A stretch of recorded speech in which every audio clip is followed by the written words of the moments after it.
네, 오늘 함께 은혜 받으실 하나님의 말씀은 사무엘상 30장 21절로 31절까지의 말씀입니다. 구약성경 460쪽에 있는 사무엘상 30장 21절로 31절까지의 말씀입니다. 지금 이 시간에는 21절에서 25절까지의 말씀을 먼저 봉독해 올려드리겠습니다.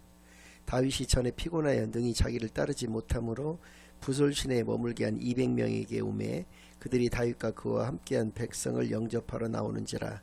다윗이 그 백성에게 이르러 문안하매 다윗과 함께 갔던 자들 가운데 악한 자와 불량배들이 다 이르되 그들이 우리와 함께 가지 아니하였은즉 우리가 도로 찾은 물건은 무엇이든지 그들에게 주지 말고 각자의 처자만 데리고 떠나가게 하라는지라. 다윗이 이르되 나의 형제들아, 여호와께서 우리를 보호하시고 우리를 치러 온 그 군대를 우리 손에 넘기셨은즉 그가 우리에게 주신 것을 너희가 이같이 못하리라.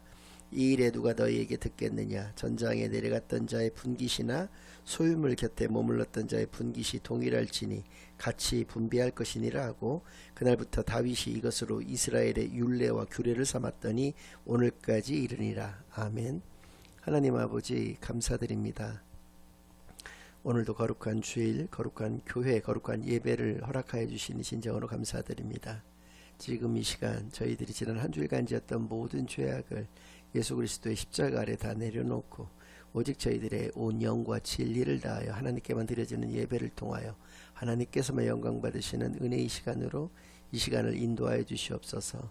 모든 것을 감사드리오며 예수 그리스도의 이름으로 기도드리옵나이다. 아멘. 네, 오늘은 하나님의 사람 그 두 번째 시간으로 오늘 본문 말씀을 중심으로 하나님의 말씀을 증거하겠습니다. 지난주에 우리는 시글락 사건에 대해서 간략하게 살펴보았는데 오늘은 그 마지막 부분, 뒷부분에 대해서 먼저 말씀을 증거한 후에 하나님께서 정말 기뻐하시는 사람, 하나님의 사람에 남은 또 두 가지 조건들이 어떠한 것이었는지에 대해서 살펴보는 그런 귀한 은혜의 시간들을 갖겠습니다.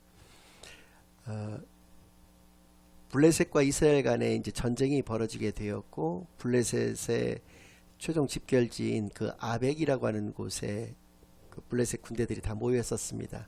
그때 다윗이 전쟁에 참여하는 것에 대해서 반대했던 세력들에 의해서 다윗이 다시 시글락으로 돌아오게 되었던 것인데요.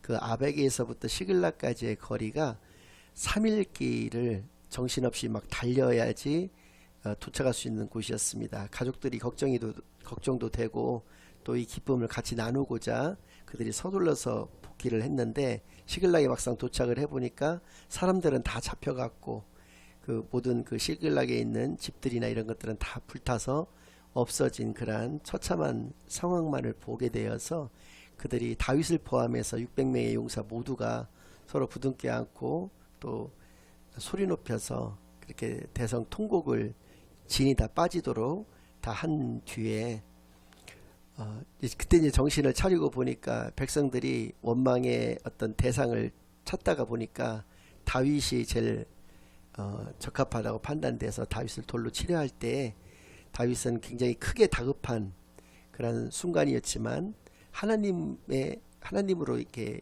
인해서 그의 하나님 안에서 그가 용기를 내어서 그들을 설득을 하게 되었던 것이고요. 또 그 아말렉군을 쫓기 전에 하나님께 그가 기도를 올려드리게 되었습니다. 이 아말렉군을 쫓는 것이 옳은 것이며 이 아말렉군을 쫓았을 때 하나님이 우리와 함께 하여 주실 것인지에 대해서 그가 기도를 올려드렸을 때 하나님께서 그와 함께 하시겠다라고, 그리고 그들을 너의 손에 붙여주시겠다라고 하는 그 응답을 받고 그가 드디어 출정을 하게 되었던 것이죠. 그 시글락에서부터 부솔 시내에 이르기까지 약 25km의 거리를 그들이 뭐 군대에서 이렇게 뭐 패잔병들 그 행군하듯이 그렇게 행군을 했겠습니까?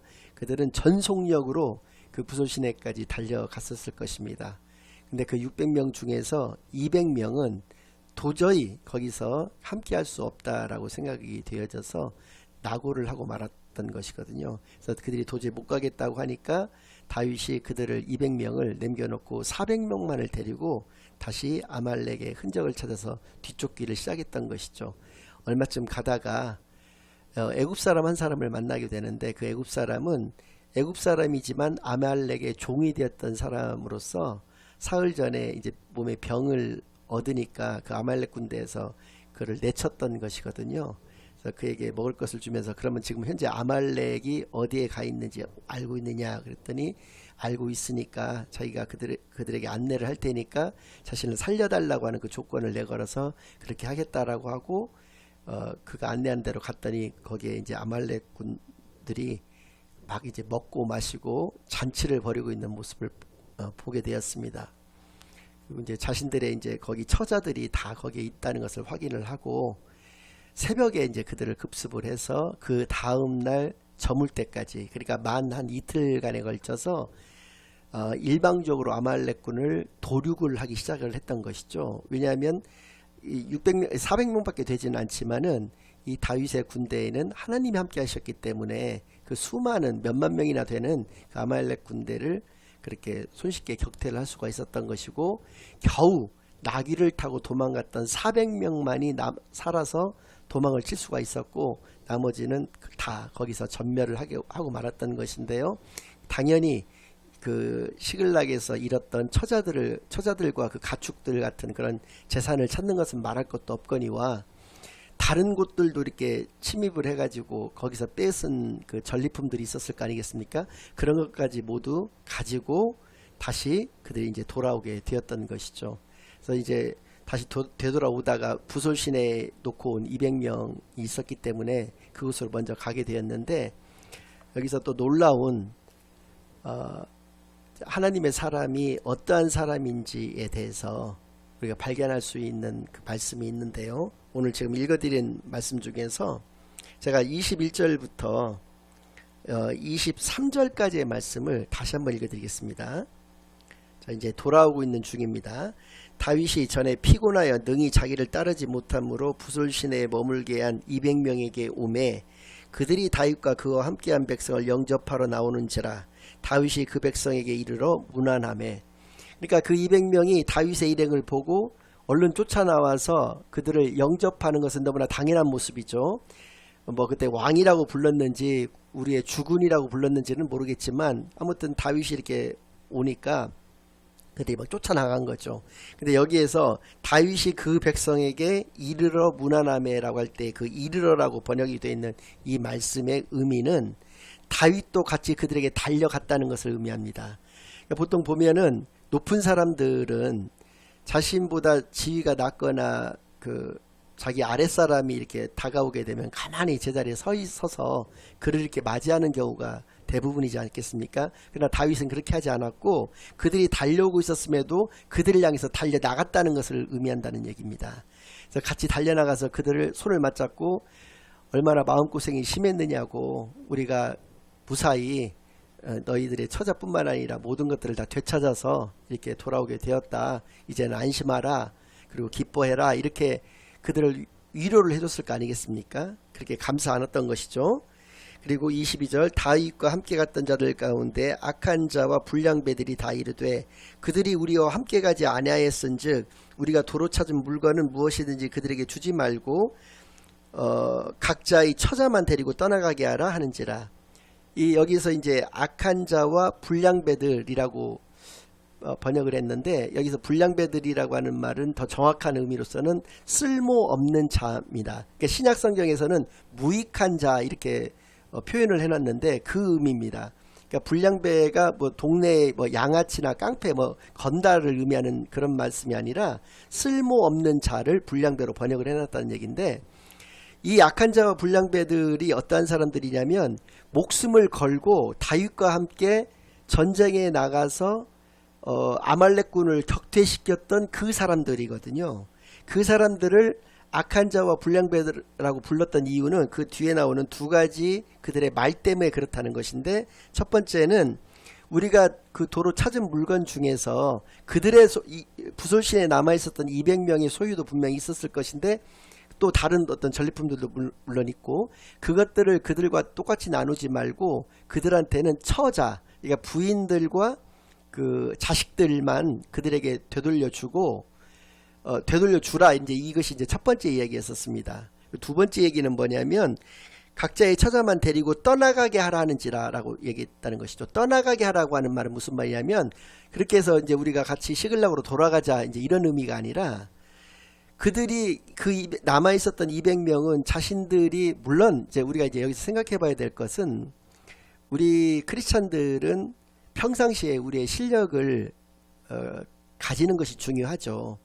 그래서 하나님께서 우리를 정말 사용하고자 하실 때 다 준비되어 있는 상태에서 그 슬기로운 다섯 처녀가 그 기름을 이렇게 항상 준비하고 있었던 것 같이 우리도 체력적인 부분에 있어서든 물질적인 부분에 있어서든 뭐든지 간에 우리가 이제 이렇게 준비가 다 되어 있는 것이 가장 좋은 것이죠.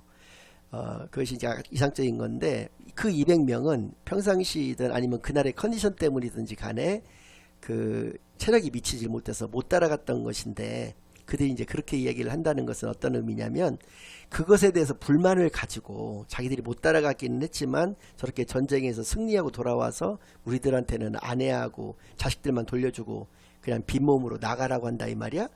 그래서 우리가 그냥 여기를 떠나겠다라고 하면 그냥 떠나가게 내비둬라 라고 하는 의미거든요. 그래서 성경에서는 악한 자와 불량배들, 악한 자와 쓸모없는 자들이라고 얘기를 했다는 것입니다.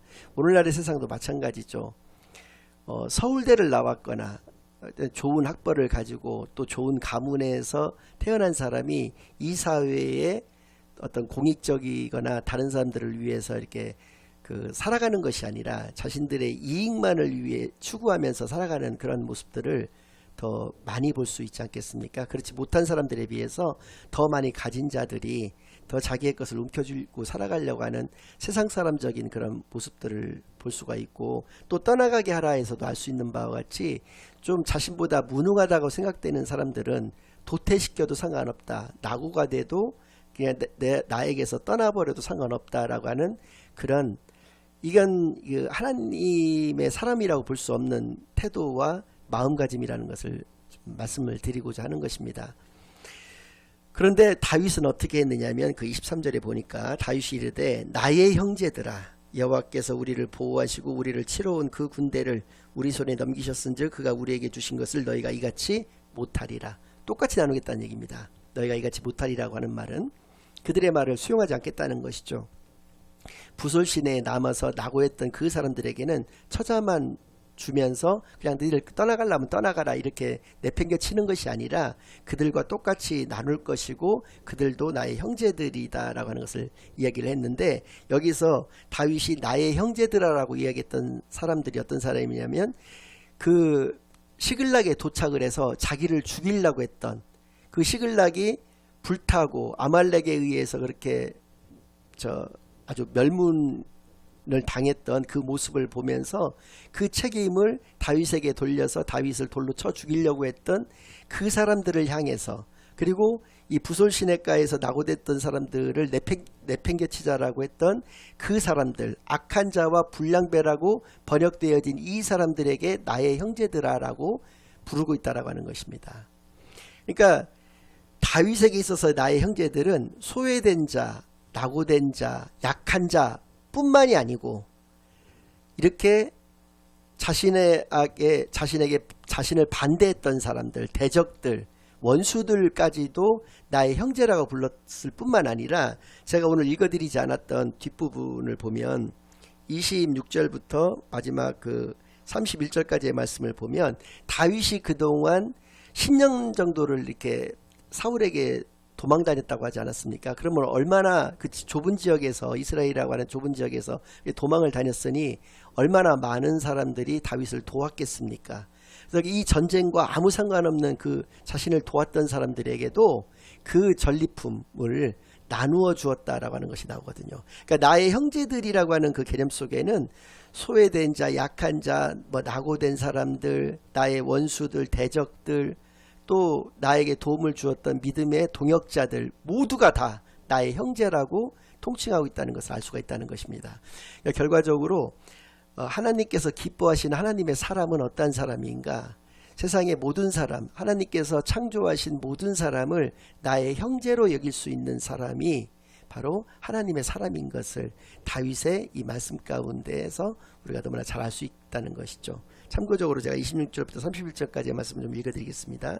다윗이 시글락에 이르러 전리품을 그의 친구 유다 장로들에게 보내어 이르되 보라 여호와의 원수에게서 탈취한 것을 너희에게 선사하노라 하고 베델에 있는 자와 남방 라못에 있는 자와 얏딜에 있는 자와 아로엘에 있는 자와 신못에 있는 자와 에스드모아에 있는 자와 라갈에 있는 자와 여라무엘 사람의 성읍들에 있는 자와 겐 사람의 성읍들에 있는 자와 홀마에 있는 자와 고라산에 있는 자와 아닥에 있는 자와 헤브론에 있는 자에게와 다윗과 그의 사람들이 왕래하던 모든 곳에 보내었더라. 특별히 여기 맨 마지막에 헤브론이라는 지역이 나오는데 이렇게 다윗이 인심을 얻었기 때문에 그 31장 마지막 장을 보면은 이 전쟁에서 패한 사울이 비겁하게도 자살할 용기와 용기 같은 것이 없었기 때문에 곧 있으면은 이제 블레셋 사람들에게 자기가 직접 죽임을 당하게 생겼으니까 자신의 시종에게 자신을 죽여달라고까지 이야기를 하면서 결국에는 그렇게 해서 죽게 되는 것인데 그 일종의 뭐 그건 자살인 것이죠. 자살로서 생을 마감하고 나머지 세 아들들은 전쟁터에서 싸우다가 그렇게 전사를 하게 되는 그러한 장면들이 나온다는 것입니다. 이렇게 다윗은 블레셋에 있으면서 왕이 될 준비를 그의 믿음으로 인해서 그렇게 하게 되었다라는 것을 그 의도적으로 이렇게 했던 것이 아니라 그 다윗의 신앙과 그의 인격으로 인해서 이렇게 왕이 될 준비를 착착착착 하게 되었다라고 하는 것을 알 수가 있다는 것이죠. 그래서 헤브론을 처음에 이 도읍지로 삼아가지고 그곳에서부터 7년 반 동안 좀 몸을 이제 낮추고 있다가 나중에는 이스라엘 전역을 다 다스리게 되는 그런 이스라엘의 제2대 왕으로 등극을 하게 된다는 것이 오늘 말씀의 이제 결론이 되는 것인데요. 이 나의 형제들아라고 했을 때 거기에 담겨 있는 다윗의 어떤 믿음, 다윗의 신앙 이런 것들을 우리가 분명히 엿볼 수가 있다는 것이고 마지막으로 하나님의 마음에 아주 기쁨을 줄 수 있는 하나님의 사람은 어떠한 사람이냐면 그 전장을 좀 전절을 좀 제가 보겠습니다. 22절 말씀부터 좀 읽어드리겠습니다. 다윗과 함께 갔던 자들 가운데 악한 자와 불량배들이 다 이르되 그들이 우리와 함께 가지 아니하였은즉 우리가 도로 찾은 물건은 무엇이든지 그들에게 주지 말고 각자의 처자만 데리고 떠나가게 하라는지라. 다윗이 이르되 나의 형제들아 여호와께서 우리를 보호하시고 우리를 치러 온 그 군대를 우리 손에 넘기셨은즉 그가 우리에게 주신 것을 너희가 이같이 못하리라. 이 일에 누가 너희에게 듣겠느냐. 전장에 내려갔던 자의 분깃이나 소유물 곁에 머물렀던 자의 분깃이 동일할지니 같이 분배할 것이니라고. 그날부터 다윗이 이것으로 이스라엘의 율례와 규례를 삼았더니 오늘까지 이르니라. 이스라엘의 율례와 규례를 삼은 것이 오늘날까지 이르렀다라고 하는 이 말씀, 그것이 무엇이냐면 동일한 분배를 했다는 것입니다. 그러니까 같이 전장에 나가서 싸우지를 않았다고 하더라도 그 같이 함께하고자 했던 마음만을 가지고 있었던 것으로, 그리고 지금까지 자신을 보살펴 주었고 보호하였고 돌봐주었던 모든 사람들에게 그 은혜를 잊지 않고 그것을 얼마만큼이나마 갚고자 했던 그 나의 형제들아에 담겨 있었던 그 신앙을 소유했던 다윗은 그 사람들 모두에게 동일한 분배를 하고자 했었다라고 하는 것입니다. 그러니까 저는 이제 이렇게 생각합니다. 가장 위대한 신앙 고백은 물질관을 통해서 나타나는 것이다 라고 저는 보고 있는데, 초대교회 때의 모습이 바로 그런 모습이었습니다. 네 것 내 것이 없었습니다. 초대교회 때는 날마다 성전에 모이기를 힘썼고, 날마다 성전에 모이기를 힘썼다는 것은 그냥 그 수다를 떨거나 놀기 위해서 모이기를 힘썼다는 것이 아니라 예배를 드리기 위해서 그들이 그 예배를 사모하는 마음으로 그들이 모였다는 것입니다. 그런데 그 다음에 예배를 마친 후에는 서로 교제하면서 떡을 떼면서 같이 함께 그 기쁨을 나누었다라고 하는 것이죠. 그러니까 예배는 결국 사랑의 어떤 이론적인 부분들을 우리가 알게 되는 것이고, 교제는 그 사랑의 실천 부분에 해당되는 것이기 때문에 이 초대교회 때는 아주 교회의 가장 이상적인 모습인 사랑의 그 어떤 이론적인 부분, 실천적인 부분들이 모두 있었던 교회의 형태였다는 것을 알 수가 있고요. 특별히 이 성도들은 네 것 내 것이 없었기 때문에 자신의 소유들을 전부 팔아서 교회에다 갖다 드리고 그 교회에서 그것들을 없는 사람은 없는 사람에게, 없는 사람대로, 또 있는 사람은 있는 사람 중에서도 뭔가 부족한 것이 있다든지 그러면 그 부족한 대로 그렇게 다 모두에게 공평하게 다 나누었었다라고 하는 것을 알 수 있다는 것이죠. 그러니까 진정한 공산주의는 어떤 뭐 김일성이나 김정일이나 김정은에 의해서 행해지는 것, 뭐 그다음에 뭐 칼 막스라든지 레닌이라든지 스탈린에 의해서 행해지는 것이 아니고 우리 그리스도인들에 의해서 행해지는 그 공산주의가 진정한 공산주의고 하나님께서 원하시는 그런 공산주의라고 하는 것을 깨닫게 되는 시간만이 되기를 바랍니다. 초대교회 때 그 아나니아하고 삽비라라고 하는 사건이 있었거든요. 분명히 자신들의 소유인 재산들을 부동산 같은 것들을 처분을 했습니다. 그래서 오늘날에 이제 화폐 가치로 한 10억 정도를 마련을 했다고 하겠습니다. 그러면 당시의 사람들이 그 10억이 마련됐으면 그 10억을 다 교회에다가 헌금을 했었던 것 같아요. 그런데 아나니아와 삽비라는 막상 그것을 다 내려고 하니까 좀 아까운 마음이 들어서 2억이나 3억 정도를 빼놓고 나머지 7, 8억만을 그 사도들에게 갖다 드리니까 이것이 전부냐라고 물었습니다. 그랬더니 이것이 전부다라고 얘기를 하는 바람에 그 아나니아는 바로 그 자리에서 혼이 떠나서 죽고 말았던 것이고, 그 사실을 모르고 집에 돌아온 삽비라 역시도 똑같은 질문에 이것이 전부다라고 대답을 하는 바람에 그도 바로 그 혼이 떠나서 죽게 되는 그러한 그 결말을 맞이하게 되었던 것인데요. 이것을 통해서도 알 수 있는 것은 자기 것이기 때문에 그냥 안 드렸으면 되는 것을 그렇게 인색한 또 어떤 불신앙적인 남들이 하니까 나도 그렇게 해야 되지 않느냐라고 하는 그런 관점에서 그렇게 하다가 그런 비극적인 결말을 맞이했던 것을 통해서도 알 수 있는 것처럼 정말 진정한 네 것 내 것이 없는, 그래서 하나님께서 나에게 물질적인 복을 허락하신 것은 나와 내 가족들만이 잘 살기를 바라시는 그런 마음에서가 아니라 나보다 못하고 그런 기회를 갖지를 못했던 그런 사람들에게 그것을 나누게 하시기 위한 그러한 은혜였다라고 하는 것을 늘 생각하시면서 이 초대교회의 성도들의 이 모습과 같이 또 다윗 역시도 마찬가지로 그렇게 모든 사람들에게, 자신과 관계됐던 모든 사람들에게 전쟁에 참여했던, 또 전쟁에서 공을 많이 세웠던 적게 세웠던 그 모든 것들을 아랑곳하지 않고 모두에게 동일한 분배를 통해서 그의 신앙을 보였던 것과 같이 우리 역시도 하나님께서 기뻐하시는 사람이라는 것은 모든 사람들이 하나님께 창조하신 모든 피조물들이 바로 나의 형제이고 그들에게는 동일한 대우를 또 동일한 분배를 하는 것을 원하시고 계시다라고 하는 것을 이 다윗의 모습을 통해서 분명히 깨닫게 되는 시간만이 되기를 바랍니다. 지난주부터 2주간에 걸쳐서 하나님께서 기뻐하시는 하나님의 사람은 과연 어떠한 사람인지에 대해서 4가지로 이 시글락 그 사건을 통해서 우리가 살펴볼 수가 있었습니다. 하나님 안에서 늘 용기를 얻으면서 살아가는 자, 또 모든 일에 어떤 시작과 그 끝이 기도와 그 응답으로서 행하면서 이루어지는 자, 또 세상의 모든 사람들이 바로 다 나의 형제인 것을 고백하면서 그들에게 똑같이 나와 내 가족들과 똑같이 그들을 대우하는 그 동일한 분배를 할 수 있는 그러한 관을 가진 사람을 하나님께서 기뻐하신다는 것을 분명히 깨달아서 우리의 삶이 어떠한 삶이 되어야 할 것인지에 대해서 한번 깊이 있게 생각해 보시는 귀한 은혜의 시간만이 되기를 바랍니다. 아멘. 이제는 우리 주 예수 그리스도의 은혜와 아버지 하나님의 극진하신 사랑과 성령 하나님의 내주인도 역사 교통하심이 하나님의 자녀로서 하나님의 사람으로서 어떻게 살아야 할 것인가를 분명히 깨닫고 그 깨달아진 대로 이 땅 가운데서 살아갈 것을 다짐하고 결심하고 돌아가는 모든 사랑하는 주의 자녀들의 머리 위에와 그들의 가정 위에 그들의 생업 위에 이제로부터 영원까지 항상 함께 있을지어다. 아멘.